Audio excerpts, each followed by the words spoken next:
whiskey review from you boys, the Buffalo Happy Hour. Today we got High West Bourbon, big boy here. Michael, tell them about this a little bit. So, yes, they do have two sizes. They have the normal 750 milliliters. It's still big.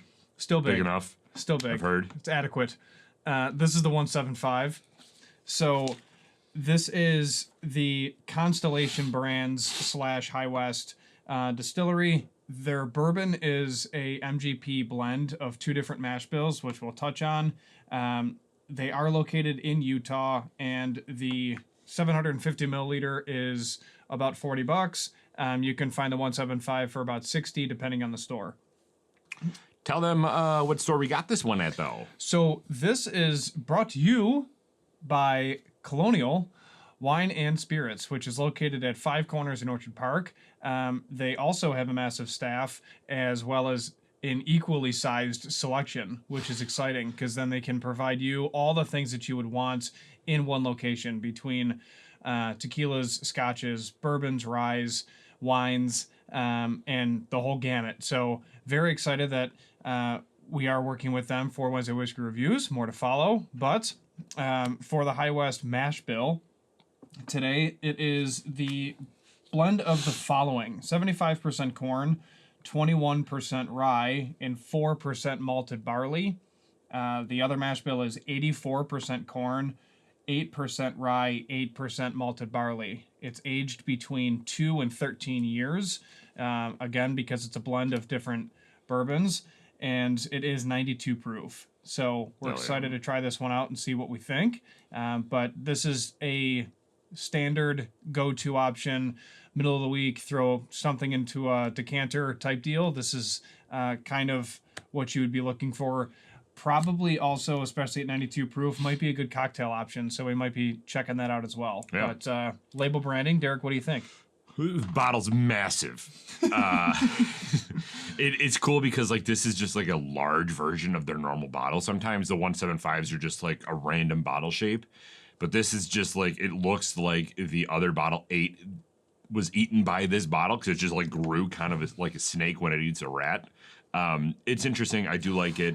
I will say though, I've always not been a fan of their speckled glass because to me it always looks very dusty. You think something's wrong? Yeah, that's. I just kind of want to like wipe it off, but it doesn't because it's speckled. I don't know. That just never was.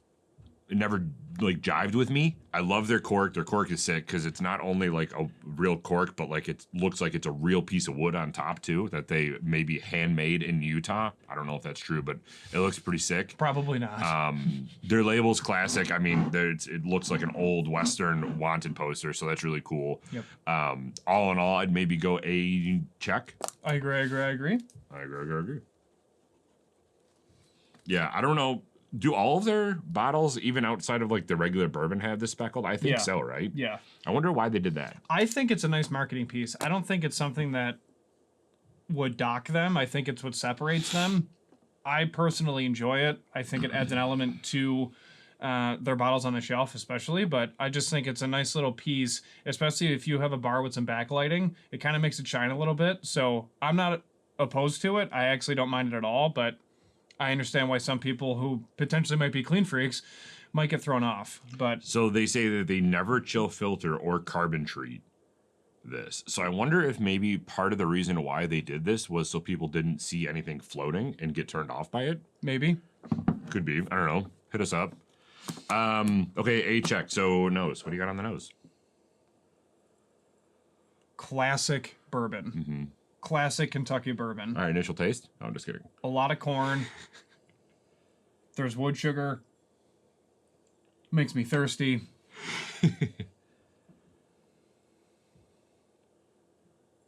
I'm just getting like heavy caramel. I'm getting a lot of vanilla too.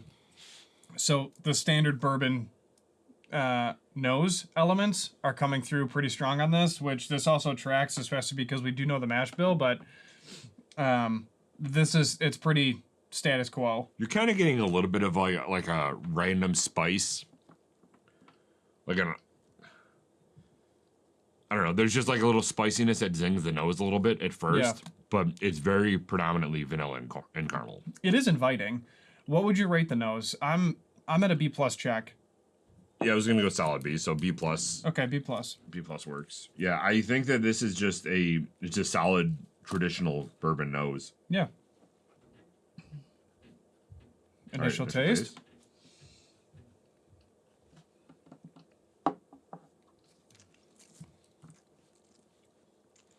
It's spicier than you would think.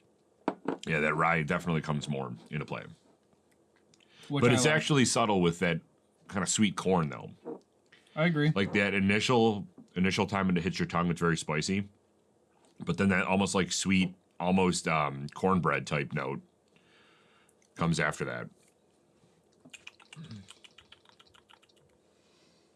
Or cream of corn, you know? Cream of corn. Geez, we haven't talked about cream of corn in forever. This is very creamy. It is slightly viscous, too, for all things considered. Mm-hmm.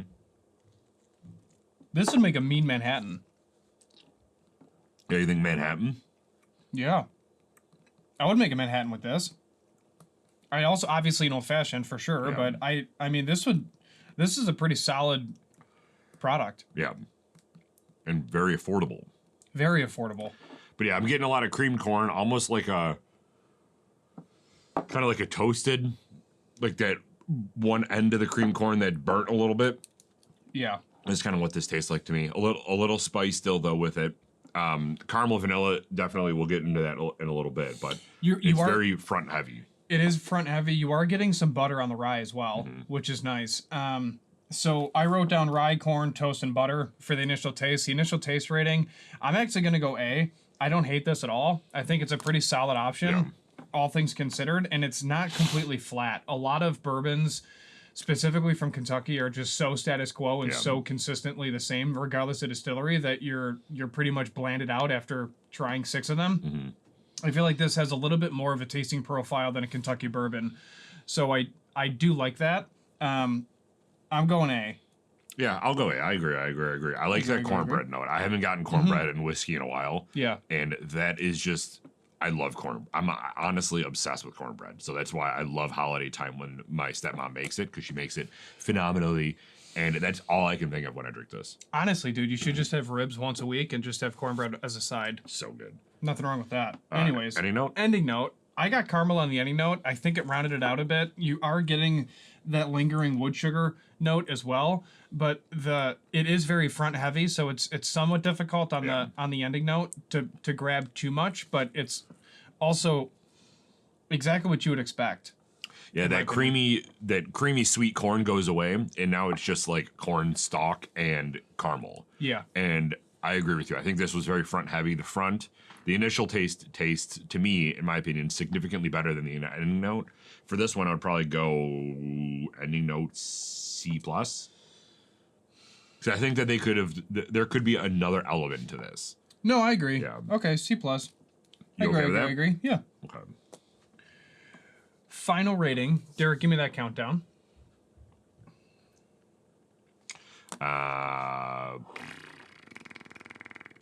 3, 2, 1. 81. Hell yeah. 80.5. You and I are pretty on par with a lot of this stuff. Yeah, well, I mean, It's almost like we've done 208 of these. I think this is 208. It's 200 plus either way, but yes. Guys, great option. If you wanted to pick it up at a store, definitely feel free. If you're local, head over to Colonial at 5 Corners in Orchard Park.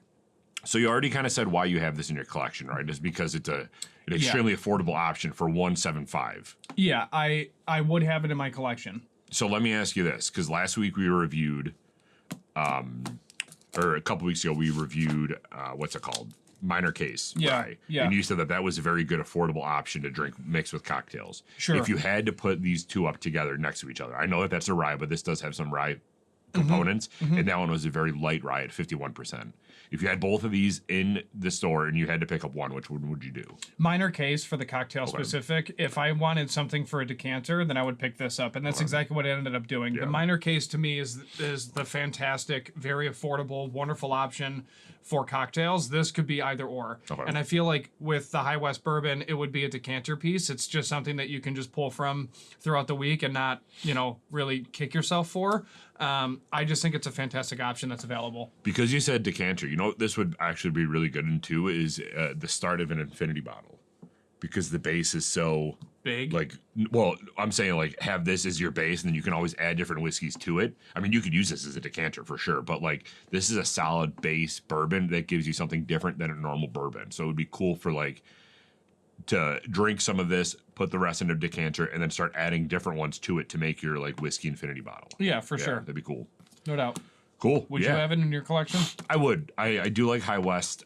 It's one of the few MGP products that I actually enjoy. I don't know. I don't think that they age it in Utah, right? They just bottle it in Utah. They have, they have a facility and brick and mortar in Utah. Maybe this is just this product. They don't age. I think that they age some of their stuff in Utah. I would have it in my collection. I think this is a good budget-friendly option that is something different than what you would normally get for around this price point. For me, on the other side, when I said minor case versus this, I would go this probably over minor case, just because the minor case was too weak of a rye. I think that this is a strong bourbon. Got it. That's how I compare these. So go over to our friends over at Colonial Wine and Spirits. Look in the description below to use our code. So when you go in there and you pick it up, you will get a percentage off the price. I believe it's 10%, but we will confirm and put it in the description down below. But don't forget to go check that out. Our friends over there is hooking all of our listeners up to get a discount on products. So use that code whenever you go into there, and we appreciate their partnership for these Wednesday whiskey reviews. Anything else? No. Cool. Thank you all for joining today's whiskey review of High West Bourbon. If you did drink this with us or any other whiskey, we always recommend a drink responsibly, being a person. And Michael, Do not litter. we're out.